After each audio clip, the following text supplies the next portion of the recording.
तो एक बार फिर से लेकर आया हूँ जूफेन का नया एपिसोड। चलिए शुरू करते हैं, जहाँ पे येलिन जूफेन के हाथ को चट से मारता है और बोलता है फिक्र मत करो, वो सब ठीक है। जब मैं वहाँ पहुंचा तुम अकेले heaven and earth justice sect से 100 लोगों से सामना कर रहे थे और अपने जिस्म से उन्हें बचा रहे थे। जूफेन बोलता है तब तो ठीक है। तभी येलिन बोलता है अरे यार एक शुक्रिया तक नहीं बोलते, कितने बदतमीज हो तुम। तभी गोल्डन ड्रैगन बोलता है लड़के जो लड़की का तुमने अभी जिक्र किया, क्या वो तुम्हारा उससे कुछ रिश्ता है? जूफेन बोलता है हाँ सीनियर ड्रैगन एंसेस्टर, वो मेरी पत्नी है। तो मेरा एक ही मशवरा है, उस लड़की और अपने आसपास के सब लोगों से तुरंत रिश्ता तोड़ दो। अगर तुम सच में अपनी पत्नी की फिक्र करते हो और उसके लिए अच्छा चाहते हो तो उसे छोड़ दो और हमेशा के लिए दूर चले जाओ। जूफेन बोलता है आखिर आपका कहने का क्या मतलब है? तभी ड्रैगन येलिन को बोलता है येलिन तुम बाहर इंतजार करो, मुझे इस लड़के से थोड़ा अकेले में बात करनी है। येलिन बोलता है जैसा आपका हुक्म। तभी ड्रैगन अपने नाखून से डायमेंशन को क्रैक करता है और येलिन को बाहर भेज देता है। जूफेन बोलता है आखिर इसका क्या मतलब हुआ?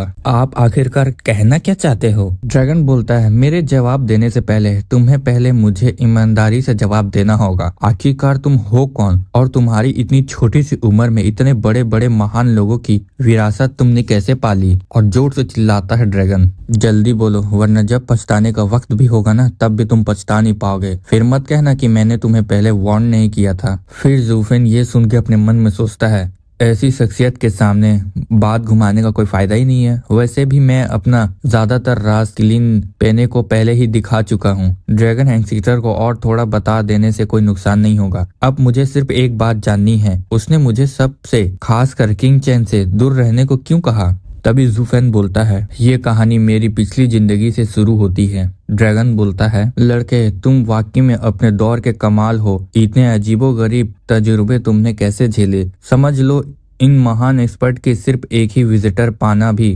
किसी भी कल्टीवेटर के लिए सपने जैसा होता है और तुमने तो सबके ही अपने पास इकट्ठा कर लिया है। हंसता है और बोलता है तुम्हें मुबारक हो, खासकर उस बुढ़े जिली यू के टेढ़े तरीकों की वजह से जिसने तुम्हें अपनी बची हुई रूह के जरिए दोबारा जन्म लेने दिया। इस काम के लिए तो मुझे भी तुम्हें सलाम करना पड़ेगा। लेकिन लड़के इतनी बड़ी किस्मत के बावजूद तुम्हारी तकदीर बहुत बुरी है। जिस पल तुम उस चालाक बुढ़े किलिंग पेंग से मिले और उसके जाल में फंस गए, उसी पल तुम हमारे साथ तबाही की कश्ती पर सवार हो गए। इसका मतलब है तुम्हारी पूरी जिंदगी डर और खौफ से भरी रहेगी और हर हाल में तुम पर मिट जाने का खतरा मंडराता रहेगा। जूफेन ये सुन के बोलता है आखिर आपका कहने का क्या मतलब हुआ? ड्रैगन बोलता है चलो शुरू से बताते हैं। बहुत पुराने टाइम की बात है, जब दुनिया बनी थी, आसमान और जमीन अलग हुए थे, तब हम 5 सीक्रेट बीस्ट पैदा हुए थे और हमारे पास अलग अलग पावरफुल शक्तियां थी। फिर हमने पूरी दुनिया पर राज किया।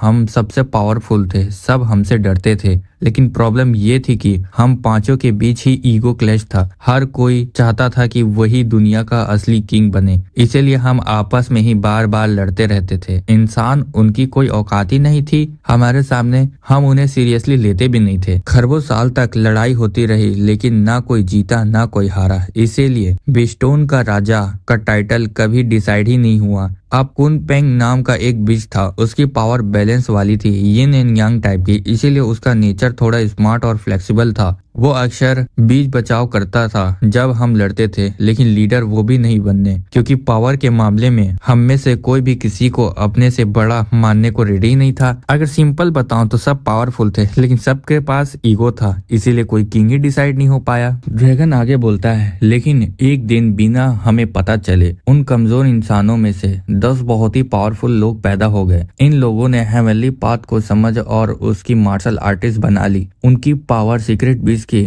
बराबर हो गए थे और उन्होंने इससे 3 तो इतने स्ट्रॉन्ग थे कि हमें पूरी तरह से दबा सकते थे। बाद में ये 10 लोग 10 एंसेंट एम्परर के नाम से जाने गए और उनकी पावर को 10 हेवनली पाथ कहा गया। ऐसी शख्सियत जो आसमान को चीर दे और सूरज को चांद की किस्मत तक चुरा ले। उनके लीडरशिप में इंसान भी हेवनली पाथ को समझने लगे और मार्शल आर्टिस्ट प्रैक्टिस करने लगे। धीरे धीरे वो स्ट्रॉन्ग हो गए। फिर बहुत सारे एक्सपर्ट पैदा हुए और स्पिरिट बीस्ट का राज खत्म होने लगा। हमें जंगल और पहाड़ों में धकेल दिया गया। तब हम समझ गए हेवनली पाथ सबका साथ फेयर है। हमारे पास जन्म से फिजिकल स्ट्रेंथ थी लेकिन स्पिरिचुअलिटी नहीं थी। सीक्रेट या स्पिरिट बीस्ट होने का बावजूद हमारे पास समझने का दिल नहीं था, इसीलिए हम पीक तक नहीं पहुंच पाए। इंसान कमजोर शरीर वाले थे, लेकिन उनके पास ज्यादा स्पिरिचुअलिटी थी और उनमें आसमान तक पहुंचने का चांस था। खासकर वो 10 लोग जो इस दुनिया की पावर के सबसे ऊपर पहुंच गए। वैसे लड़के, तुम्हारे बॉडी में ब्लड इन्फेंट है ना? ब्लड डीमन एंसेंटर की विस्तार याद रखना, वो सिर्फ एक बाहर का टूल है। अगर तुम सच में पीक तक पहुंचना चाहते हो तो उसका फायदा बहुत कम है। तुम्हें पता है blood demon accentor Saint stage पर ही क्यों अटका रहा, जबकि उसकी पावर से एम्परर स्टेज के लोग भी डरते थे? तभी जूफन बोलता है, क्या ऐसा नहीं था कि वो ज्यादा ही एरोगेंट हो गया था, इसलिए लोगों ने उसे एम्परर स्टेज तक पहुंचने से पहले ही मार दिया? ड्रैगन बोलता है, ना मुन्ना ना, तुम गलत हो। तुम सच में सिर्फ अफवाह पर यकीन कर लेते हो। जितना बड़ा एक्सपर्ट होता है और जितनी ऊंची उसकी पोजीशन होती है, उतना ही वो अपनी जान को संभाल कर रखता है। कल्टीवेशन कोई मजाक नहीं है। कौन सा समझदार इंसान सेंट स्टेज पर होते हुए एम्परर स्टेज को चैलेंज करेगा? चाहे कितना भी स्ट्रांग हो, वो सीधा सुसाइड ही होगा ना। तभी जूफन अपने मन में सोच रहा होता है, सही बात, अगर मैं ब्लड डीमन एंसेंटर की जगह होता तो पहले एम्परर स्टेज तक पहुंचता, फिर अपनी ताकत दिखाता। सेफ्टी पहले आती है, यू नो। ड्रैगन बोलता है, असली वजह ये है 10 हेवनली पाथ की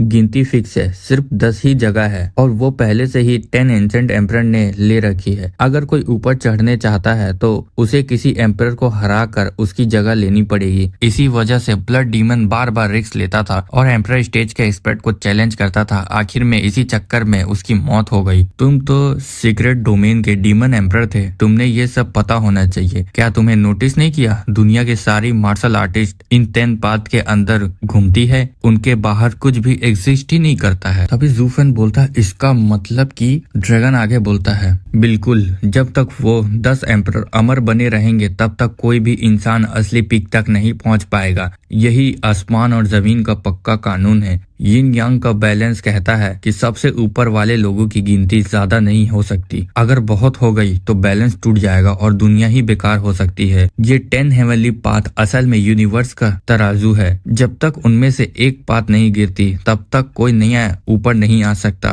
वरना सब लोग हमेशा इन्हीं 10 पाथ के चक्कर में घूमते रहेंगे और कभी भी उनसे ऊपर नहीं निकल पाएंगे। युवान पूछता है कि इसका क्या मतलब है कि कोई भी कल्टीवेटर ज्यादा से ज्यादा सेंट स्टेज तक ही पहुंच सकता है? ड्रैगन आगे बोलता है, नहीं, मैंने अभी कहा ना, जब एक पाथ गिरता है तो नया पाथ ऊपर आता है। हर जनरेशन के बाद नई जनरेशन आती है। इंसान का पाथ समझना असल में यूनिवर्स के सबसे ऊपर वाले लेवल तक पहुंचने की कोशिश है। लेकिन प्रॉब्लम ये है कि ज्यादातर लोग जो पाथ समझते हैं वो उन्हीं एग्जिट 10 पाथ के अंदर आता है, इसीलिए वो उनसे आगे नहीं बढ़ पाते। लेकिन अगर कोई इंसान इतनी मुश्किल के बावजूद 10 पार्ट के बाहर नया पाथ समझ ले तो उसे एम्परर स्टेज में घुसने का टिकट मिल सकता है, और जब नया पाथ आएगा तो पुराना पाथ गिरने ही पड़ेगा। यही आसमान का नियम है। ब्लड डीमन ने जब एम्परर को चैलेंज किया था तो उसने लगा था कि ब्लड पाथ 10 के बाहर है और वही किसी एम्परर की जगह लेगा, लेकिन उसकी सबसे बड़ी गलती ये थी कि ब्लड पाथ असल में डिमोनिक पाथ के अंदर आता है जो पहले से ही GU के पास था। इसीलिए वो हमेशा सेंट स्टेज में ही अटका रहा और एम्परर स्टेज तक पहुंचना उसके लिए नामुमकिन था। चाहे वो ब्लड इन्फेंट कितना ही भी पावरफुल हो, वो सिर्फ एक ही टूल है। उसका लेवल कभी भी 10 एम्परर के यूनिवर्स पर कंट्रोल वाली पावर तक नहीं पहुंच सकता। तभी जूफन सोचता है, इसीलिए इतने सालों से कोई नया एम्परर एक्सपर्ट नहीं दिखा, क्योंकि ऊपर चढ़ने के लिए पहले उनमें से किसी को गिराना जरूरी है। ये चैप्टर यहीं तक था। देखते हैं अगला चैप्टर कैसा होगा। तब तक के लिए वेट करते हैं, और वीडियो पसंद आए तो लाइक और सब्सक्राइब करो और कमेंट में बताओ कैसा लगा।